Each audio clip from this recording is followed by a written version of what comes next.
नमस्कार, बीएनएन में आपका स्वागत है। मैं हूं मिथिलेश द्विवेदी।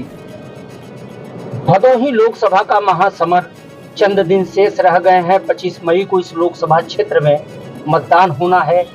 आज हमारे साथ जनपद के प्रमुख राजनीतिक समीक्षक, विचारक और प्रमुख समाज सेवी बाबू सूबेदार सिंह जी हैं। हम बात करते हैं भदोही लोकसभा क्षेत्र के बारे में, अतीत के आईने में जानने की कोशिश करते हैं कि भदोही लोकसभा क्षेत्र का क्या इतिहास रहा है। तमाम चुनावों को इन्होंने देखा है अपने तमाम जीवन के बसंत काल के दौरान, और आज भी जो तमाम चुनाव हो रहे हैं उसमें सक्रिय भूमिका रहती है। सबसे बड़ी आपको एक बात बताने जा रहा हूं। मेरे साथ ही इंटरव्यू में बातचीत के दौरान ही पिछले वर्ष, मैं 2023 की बात कर रहा हूं, ठीक एक वर्ष पहले हमारा जब साक्षात्कार बाबू सूबेदार सिंह से हुआ था तो इनका कहना था अब की बार 400 के पार, और यही 400 के पार का बाद में लोकसभा चुनाव के दौरान प्रधानमंत्री नरेंद्र मोदी ने नारा लगाया। तो सबसे पहले जो हम लोगों ने सुना है 400 के पार, ये इन्हीं के शब्द थे। आवाज लोकसभा चुनाव में, जबकि चंद दिन रह गए, 25 मई को मतदान होना है भदोही लोकसभा क्षेत्र में। एक बार फिर हमारे साथ रूबरू हैं। हम जानते हैं अतीत के साथ साथ वर्तमान की दिशा और दशा के बारे में। बहुत बहुत स्वागत है आपका। मुझे याद है मेरे साथ बातचीत में आपने कहा था एक वर्ष पहले अब की बार 400 के पार, और अब की बार 400 पार का नारा खुद प्रधानमंत्री नरेंद्र मोदी ने लगाया है। कैसा अद्भुत संयोग है। शुरुआत हमारे इसी सवाल के साथ। बहुत बहुत धन्यवाद आपको। एक्चुअली देखिए, गणना के आधार पर ही कोई बात कही जाती है। जहाँ तक भाजपा का है, भाजपा का 1952 से जनसंघ के रूप में भाजपा का उदय हुआ, और जनसंघ से भाजपा जनता पार्टी से बाद फिर भाजपा के रूप में 1984 बाद 80 के बाद भाजपा के रूप में अवतरित हुई है। 2014 में जब इसका मोदी ने अपने हाथ में लिया है भाजपा की डोर, तब से ही इसके कार्यक्रम में बदलाव आया है, और बदलाव में समग्र विकास, समस्त जातियों का समावेश करके इन्होंने अपने आप को भाजपा की रूढ़िवादी परंपरा को तोड़ करके साबित किया। भाजपा को हर जातियों का इसमें सम्मिलित होना, और 2014, 19 और 24 में भी यही भदोही के लोगों की बात है। 1994 में ये जिला बना है। जिला जब बन रहा था तभी हमें याद है पंडित श्याम भाई की अगुवाई में 1952 से प्रयास हो रहा था कि भदोही की इकाई अलग कर दी जाए, क्योंकि यहाँ अंतरिम जिला परिषद थी। स्टेट जमाने से मर्जे के बाद ही अंतरिम जिला परिषद कायम की गई थी। भदोही के अस्तित्व को नहीं नकारा गया था, लेकिन उसको अमली जामा पहनाने में 1994 में, जून 1994 में यह पूरा हुआ। वो पंडित श्याम भाई की महती कृपा थी, उनका अथक प्रयास और परिश्रम था। पंडित श्याम भाई जी की कृपा से ही, उनकी अगुवाई में ही भदोही की स्थापना हुई। और जहां तक भदोही जनपद की बात है, भदोही जनपद में आबादी के हिसाब से देखा जाए, यहाँ पर ब्राह्मण और बिंद समान अनुपात में यहाँ पर उसकी आबादी है, और समय समय दोनों जातियों के प्रतिनिधित्व का अवसर मिला। 1967 में जब बीकेडी का निर्माण हुआ और वो चरण सिंह कांग्रेस निकल कर भारतीय क्रांति दल की स्थापना की, तब से शारदा बिंद बने, रावटी बिंद बने। इन लोग समय समय में विधायक भी हुए और हारे भी लोग। 1977 में पंडित श्याम भाई जी पहली बार रामजी बिंद के खिलाफ जनता पार्टी के कार्यकाल में, रामजी बिंद जितनी वोट पाके हारे थे, उतना पूरे प्रदेश में पाके कोई जीतने वाला कैंडिडेट नहीं था जनता पार्टी के घर में। जनता पार्टी के घर में पंडित श्याम भाई जी ने अपने उनके अस्तित्व को पूरी जनता ने माना, और उनको 5000 वोट से हम विजयी बनाया, और रामजी बिंद हार गए चुनाव। पूरे प्रदेश में लहर थी, तब भी पंडित श्याम भाई यहाँ चुनाव जीते 5000 वोट से। अब जहां तक समय समय बात आती रहती है कि कोई ब्राह्मण कह के अपने आप को आता है, समय समय पार्टियां भी चेंज करते रहते हैं लोग अपने समय अपने अपने सुविधा अनुसार।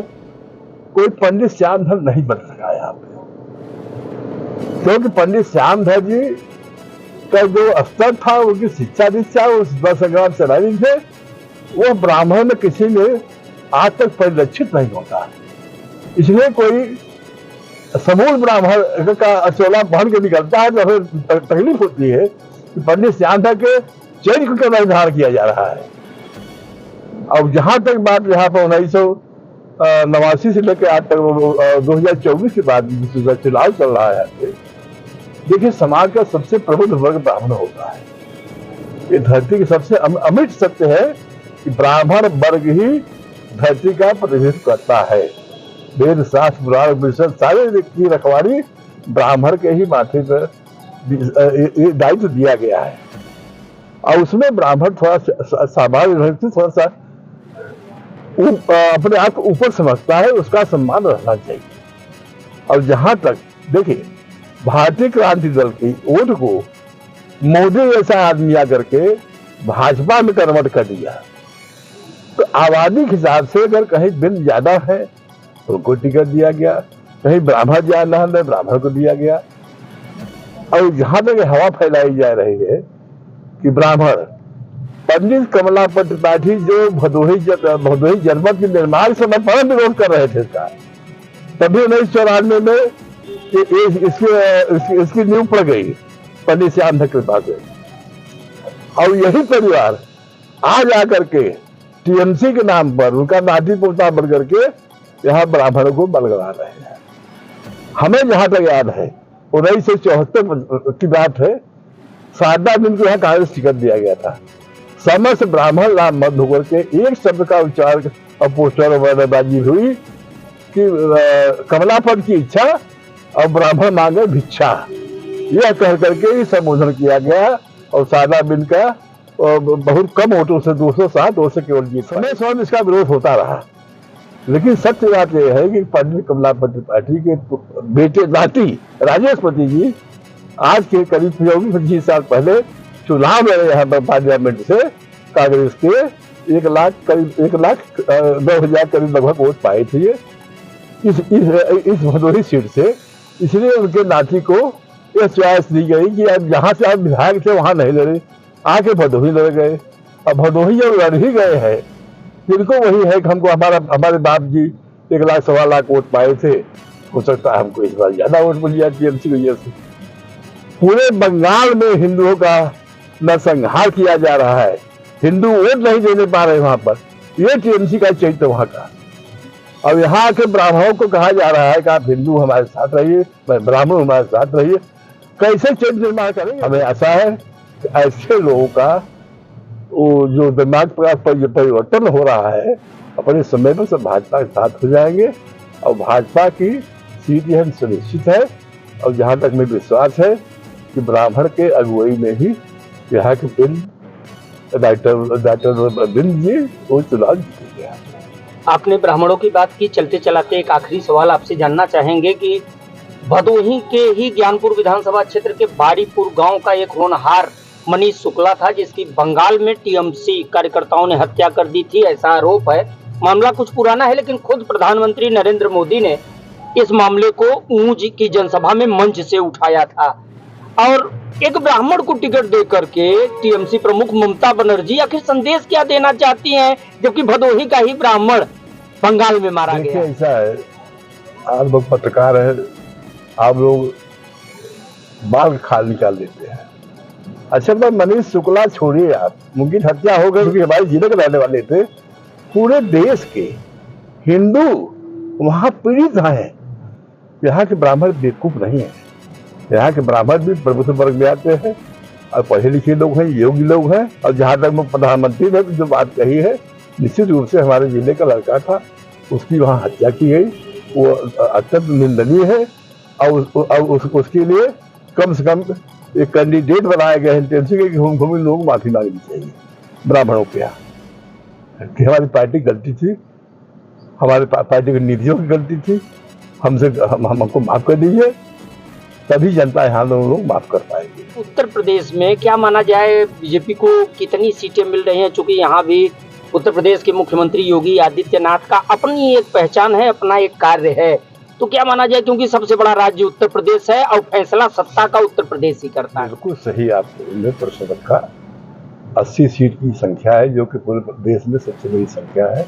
सबसे बड़ा 25 करोड़ की आबादी का प्रदेश है और मुख्यमंत्री का जो स्तर है, मुख्यमंत्री का जो क्षेत्र निर्माण किया गया है राजनीतिक के हिसाब से, वो बेशक सबसे अनोखा है और निराला है। यहाँ पर लाइन आइटम बना करके मुख्यमंत्री पंजाब को ये सिद्ध किए हैं कि भाई हम भाजपा यहाँ पर सबसे सबल और सशक्त है।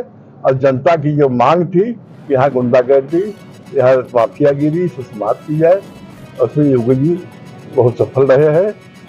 पिछले चुनाव में जब कांग्रेस, सपा, बसपा सारे लोग एक वोट चुरा रहे थे, तब यहाँ पर 64 सीट आई थी।